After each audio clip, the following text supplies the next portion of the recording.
Aujourd'hui, à venir nous rencontrer la coalition MSK des Kaliaka, MSK pour Mariam Selikan.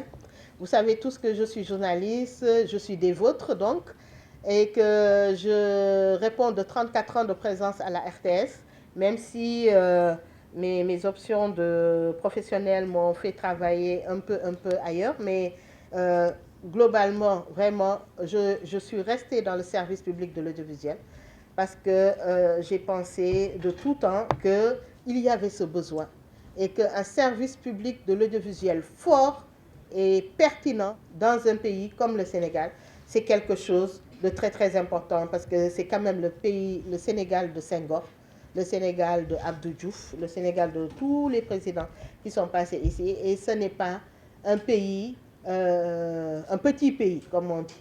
C'est un pays avec une image et une voix forte à l'international. Et un service public, c'est d'abord la voix et l'image de ce pays. C'est pour ça que je suis restée dans ce service public de l'audiovisuel. Aujourd'hui, je m'engage en politique parce que tout simplement, nous risquons d'assister à une aspérité des forces politiques dans ce pays. Une aspérité des forces politiques, c'est une friction des forces politiques. Nous voyons très bien que la réconciliation est difficile.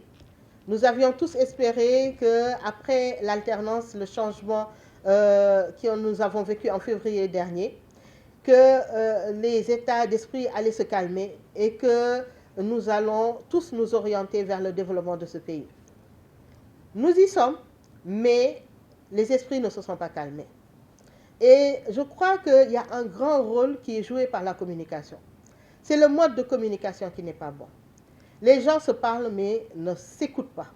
Et si les gens ne s'écoutent pas, ils ne peuvent pas se comprendre. Alors aujourd'hui, nous, notre engagement politique se justifie par le fait que nous voulons que les gens s'entendent. C'est pour ça que nous avons pris une voie du centre. Nous avons des blocs qui sont là, des grands blocs d'alliances, parfois contre nature, mais qui veulent tous aller à l'Assemblée nationale pour reconduire ce qui s'était déjà passé, et c'est ce que nous ne voulons plus. Voilà ce que la masse silencieuse au Sénégal ne veut plus. Nous voulons vraiment instaurer faire venir une autre version de nous, une meilleure version des Sénégalais. Une version qui est basée sur la paix, sur l'entente, la paix, la solidarité, l'entraide, la bonne formation. Nous allons le baser sur la promotion des femmes, bien sûr, parce que nous sommes une femme. Nous pensons que les femmes dans ce pays sont celles qui connaissent le mieux ce que les populations vivent, parce qu'elles tiennent les familles, elles sont les mères, elles éduquent les enfants, elles sont les conjointes, elles sont à côté de leurs conjoints, de leurs époux, pour mener à bien le foyer familial. Et quand on sait mener à bien un foyer familial, on sait le faire pour son quartier, on sait le faire pour son village, on sait normalement le faire pour son pays. Et en quoi faisant? En menant la politique de ses moyens. Aujourd'hui, quels sont les moyens à notre disposition? Nous les regardons et nous faisons la politique de nos moyens. Nous arrêtons de vivre au-dessus de nos moyens. Nous arrêtons la sophistication langagière, budgétivore, les gaspillages. Nous arrêtons tout ce qui est philosophique du genre patriotisme économique qui va nous mener loin. Nous arrêtons tous ces prêts faramineux qui nous font payer des intérêts à longueur d'année alors que nous avons des priorités dans notre pays. Donc voilà à quoi nous appelons les Sénégalais. À faire du suivi-évaluation. Regardons toutes ces politiques qui ont été menées dans ce pays depuis lors, depuis les indépendances.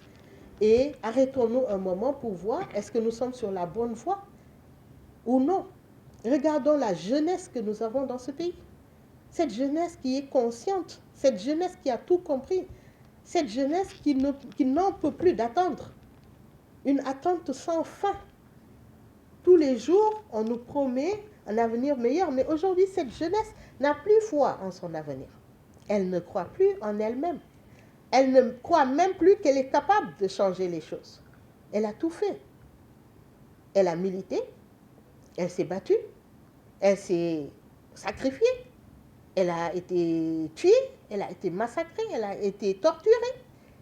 Et in finish, qu'est-ce que nous avons? Attendons encore. Jusqu'à quand? Voilà pourquoi nous voulons investir l'Assemblée nationale avec du personnel nouveau, avec des visages nouveaux, avec des voix nouvelles, avec des directions nouvelles et proposer des solutions simples, réalistes, à hauteur d'homme. Rien de sophistiqué. Quelque chose qui peut être réalisable, à la limite même, qui peut être monitoré, variable, indicateur, résultat, comme en management de projet. Après la jeunesse, la formation, bien sûr, parce que cette jeunesse, même si on trouvait des mécanismes de financer son employabilité, il faut d'abord qu'elle soit formée. Si la jeunesse n'est pas formée, nous ne pouvons pas arriver à nos fins. Voilà pourquoi nous voulons qu'il y ait des lycées professionnels dans ce pays, beaucoup de lycées professionnels. S'il s'agit de l'enseignement général, de la 6e primaire à la 3e du collège, ça suffit largement. Après, il faut inciter les gens à aller vers la professionnalisation. Et derrière, mettre en place des débouchés. Nous voulons aussi parler de la promotion de la presse. Dénoncer aujourd'hui comment la presse est asphyxiée à dessein. À dessein, je dis, parce que le résultat, c'est de faire taire certains. Et nous sommes d'accord de faire taire certains. Mais si c'est ça le but, la main ne doit pas trembler. Elle doit être directe. Le président de Côte d'Ivoire, quand il est arrivé, il a pris le pouvoir. Avec une seule signature et un seul décret, il a fermé 52 organes de presse. D'un seul coup, en l'assumant, en expliquant qu'ils étaient un pays sorti de la guerre et qu'il fallait absolument ne pas se divertir et faire focus sur le travail. Moi, je suis de la télévision. Je sais que c'est récemment, il y a 5-6 ans, que des télévisions privées existent maintenant en Côte d'Ivoire. Pendant tout ce temps, il n'y avait que la chaîne publique. Et j'y suis allée plusieurs fois pour travailler avec la RTI. Alors, si le but, c'est ça, faisons-le proprement et clairement, et surtout expliquons-le, motivons-le. Si ça n'est pas ça le but, eh bien, la presse, je vous dis, ça n'est pas un monde où on gagne de l'argent. C'est un monde de prestige. C'est la voix et l'image d'un peuple. C'est faire valoir le savoir-faire d'un peuple. C'est faire valoir le génie d'un peuple. C'est le rayonnement international du Sénégal. Aujourd'hui, les patrons de presse sont à l'agonie. Les entreprises sont à l'agonie. Ils ne peuvent pas payer les salaires, payer les impôts et gagner quelque chose. Non. Ils vont peut-être payer les impôts, mais ils ne payeront plus les salaires. Ils vont venir lâcher dans le monde du chômage des nouveaux adeptes. Donc voilà les grandes lignes. Sur les finances publiques aussi, il y a des choses à dire. Cette histoire d'unicité de caisse, de trésor public, nous payons des impôts qui servent à payer des dettes et c'est un cercle vicieux. Nous avons des solutions et des réflexions là-dessus.